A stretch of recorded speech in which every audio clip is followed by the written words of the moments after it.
মধ্যপ্রাচ্যে মহাযুদ্ধ, ইরান এবং ইসরায়েলের মধ্যে যেভাবে যুদ্ধ চলছে তাতে কিন্তু একেবারে তপ্ত মধ্য এশিয়া। আর সেখানে দেখা যাচ্ছে যে এভাবে মুহুর্মুহু দুই দেশের মধ্যে বারবার ক্ষেপণাস্ত্র বিনিময় হচ্ছে, একে অপরের দিকে তারা ক্ষেপণাস্ত্র নিক্ষেপ করছে।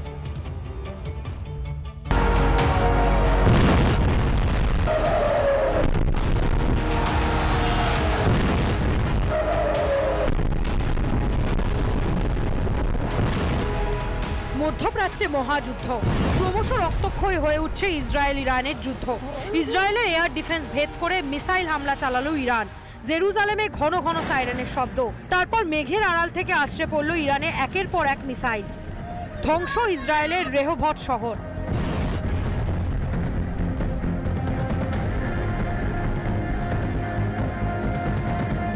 ইসরায়েলের আকাশে উঠতে দেখা যায় আনম্যান্ড এরিয়াল ভেহিকল বা ইউএভি।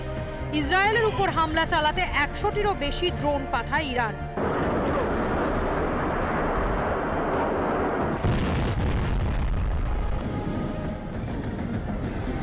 জেরুজালেম ও টেল আভিভে পরপর ক্ষেপণাস্ত্র ছোড়ে ইরান। ধ্বংস ইসরায়েলের বিদ্যুৎ কেন্দ্র।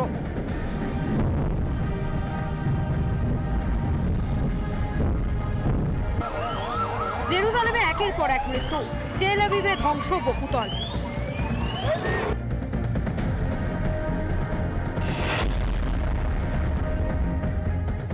ইরানকে যোগ্য জবাব দিচ্ছে ইসরায়েল। ইউরেনিয়াম সমৃদ্ধকরণ কেন্দ্র, সামরিক ঘাঁটির পর এবার তৈল শোধনাগার, প্রাকৃতিক গ্যাস কেন্দ্রকেও টার্গেট করছে ইসরায়েল সেনা।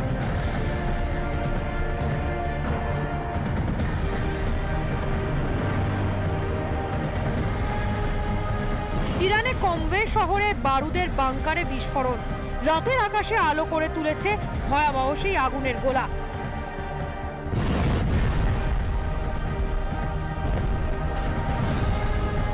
এই আবহে বড় ঘোষণা ইসরায়েলের। ইসরায়েলের দাবি তেহরানের এয়ারবেস দখল করে নিয়েছে ইসরায়েল ডিফেন্স ফোর্স। অন্যদিকে দুই দেশের ভয়ঙ্কর যুদ্ধ পরিস্থিতিতে ইরানে আটকে পড়েছেন বাঙালি অধ্যাপক। কলকাতা থেকে দামাবান্ধ এক্সপিডিশনে এসে এখানে তেহরানের হোটেলে আটকে গেছি। ইসরায়েল এবং ইরানের মধ্যে যুদ্ধ পরিস্থিতি আরও ভয়ানক হতে চলেছে। থাকা খাওয়া আস্তে আস্তে জটিল হয়ে দাঁড়াচ্ছে, কারণ এতদিন থাকতে হবে এই প্রত্যাশা নিয়ে আমরা টাকা পয়সা সঙ্গে আনিনি। আমি ভারত সরকারের কাছে আবেদন করব তারা যেন খুব দ্রুত এই পরিস্থিতির একটা সুরাহা করে। রাজা রাজার যুদ্ধ আর ফল ভুগছে সাধারণ মানুষ। রিপাবলিক বাংলা।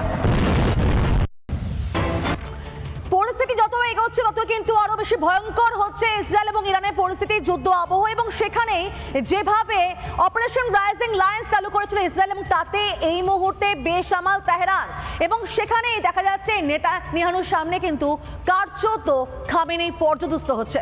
দেখো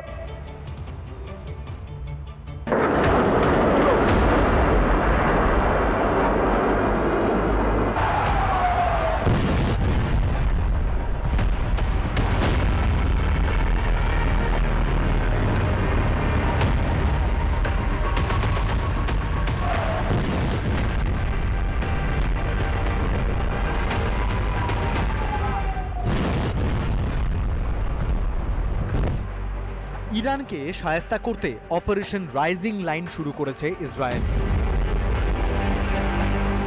অপারেশন শুরু হতেই ভয়ঙ্কর ক্ষতি ইরানের। ইসরায়েলের দাবি 200-র বেশি রকেট হামলা, 22টি মিসাইল হামলায় শতাধিক মৃত্যু হয়েছে 14 জন পরমাণু বিজ্ঞানী ও 20 জন কমান্ডোর। হামলায় জখম 350-এরও বেশি। যে ইরান স্বপ্ন দেখেছিল পরমাণু শক্তিধর রাষ্ট্র হওয়ার, সেই স্বপ্ন অঙ্কুরেই চুরমার। অন্যদিকে অপারেশন রাইজিং লাইনের পাল্টা অপারেশন ট্রু প্রমিস 3 শুরু করে ইরান। ইসরায়েলের কমপক্ষে 8টি শহর, সেনা ঘাঁটি, বিদ্যুৎ কেন্দ্রকে লক্ষ্য করে ব্যালিস্টিক মিসাইল হামলা করে ইরানিয়ান রিপাবলিকান গার্ড। একসময় যারা ছিল পরম বন্ধু, এখন সেই ইসরায়েল ইরান একে অন্যের চরম শত্রু। তবে যুদ্ধে ক্রমশ চওড়া হচ্ছে ইরানের ক্ষয়ক্ষতির তালিকা। ইসরায়েলের হামলায় নিহত ইরানের গোয়েন্দা প্রধান মোহাম্মদ কাজেমি। হামলায় মৃত্যু হয়েছে ইরানের উপ গোয়েন্দা প্রধানেরও। এবার কি ইসরায়েলের নিশানায় ইরানের সুপ্রিম লিডার আয়াতুল্লাহ খামেনেই? আশঙ্কা জোরালো হতেই মিসাইল হামলা থেকে বাঁচতে সপরিবারে বাংকারে আশ্রয় নিয়েছেন খামেনেই। এই বাংকারে আশ্রয় নিয়েছেন খামেনেইর ছেলে মোজতাবাও। ইসরায়েলের টার্গেট রয়েছে আইআরজিসির ground force commander major general Mohammad Pakpour, আইআরজিসির নৌসেনা প্রধান আলী রেজা তাংসিরি, আইআরজিসির force commander Gholam Reza Soleimani. Iran এবং ইসরায়েলের যুদ্ধে যদি আমরা তুল্যমূল্য বিচার করি তাহলে দেখা যাবে যে গ্রাউন্ড ফোর্সের দিক থেকে ইরান সংখ্যার দিক থেকে এগিয়ে আছে, কিন্তু ইসরায়েলের ফোর্সের ট্রেনিং বেশি। যদি আমরা দেখি যে মিলিটারি ইকুইপমেন্ট, অর্থাৎ আমরা যদি কামান বা ট্যাঙ্কের মতো ইকুইপমেন্ট দেখি, সেখানে ইসরায়েল এগিয়ে রয়েছে এবং মরুযুদ্ধ করার থেকেও তারা এগিয়ে রয়েছে। এয়ারফোর্সের দিক থেকে এগিয়ে রয়েছে। যেখানে ইরান এগিয়ে রয়েছে সেটা হচ্ছে নেভি। ইসরায়েলের কিন্তু কম্পেয়ারেবল নেভি পাওয়ার সেই অর্থে এখনো পর্যন্ত নেই। আর অন্যদিকে যদি মিসাইল স্টক পাইলের আমরা হিসাব করি তাহলে সেখানে ইসরায়েল অনেকটাই এগিয়ে রয়েছে ইরানের থেকে। যেভাবে হামলা পাল্টা হামলা বাড়ছে তা থেকে একটা বিষয় পরিষ্কার, ইসরায়েল আর ইরানের যুদ্ধবিরতি কার্যত এখন ২০ বাঁও জলে। রিপাবলিক বাংলা। নানা ধরনের কন্টেন্ট দেখার জন্য লাইক করুন, শেয়ার করুন আমাদের ফেসবুক পেজ, সাবস্ক্রাইব করুন আমাদের ইউটিউব চ্যানেল। পাশাপাশি অন্যান্য ব্রেকিং নিউজের জন্য অবশ্যই চোখ রাখুন রিপাবলিক বাংলায়।